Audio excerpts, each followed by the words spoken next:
يا مساء الفل يا وحوش. بعد ما شبعنا خبط ورزع في الدبابة ريلمي، انفينكس بعتت لنا الهوت 60 برو. الموبايل ده جاي بمعادلة ذكية، شكل فلاجشيب، سعر حنين وبناء قوي جدا. يلا بينا نشوف الشوكولاتة دي مخبية ايه تحت الورقة. أول ما تمسك الموبايل هتحس بالشياكة في نحافة 6.6 ملم بس، لكن ما تخليش النحافة دي تخمك. الموبايل ده جاي بميزة مرعبة، وهي مقاومة الصدمات من ارتفاع بيوصل ل1.5 متر. يعني لو وقع منك وانت ماشي قلبك مش هيقف معاه. ومع الوزن الخفيف والانحناءات اللي في الجناب، المسكة بتاعته برنس في الإيد.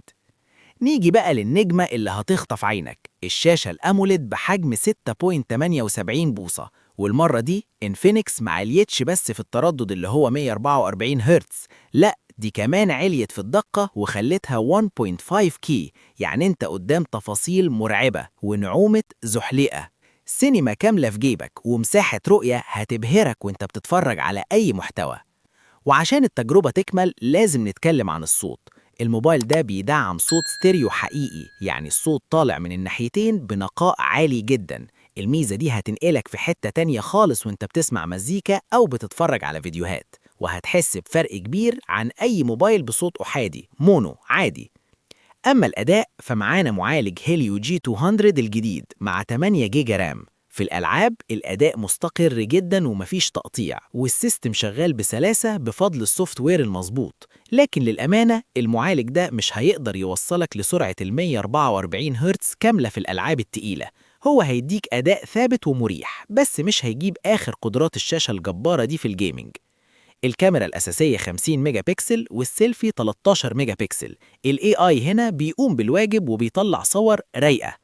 وما ننساش إنك تقدر تصور فيديو بجودة 2K، ودي ميزة قوية جدا لو بتبدأ تعمل محتوى وعايز جودة صورة احترافية وتفاصيل واضحة. البطارية هنا 5160 ملي أمبير، يعني يومك متأمن وزيادة. والمهم بقى هو سرعة الشحن ال 45 واط اللي هتخليك تشحن موبايلك في وقت قياسي وترجع تكمل يومك من غير ما تضيع وقت طويل جنب الشاحن. الموبايل متاح بنسختين، 128 جيجا و256 جيجا، والاتنين ب 8 جيجا رام. والألوان مهرجان، فضي، اسود، بينك، أزرق، أخضر وبرتقاني. نقي اللون اللي يعبر عنك.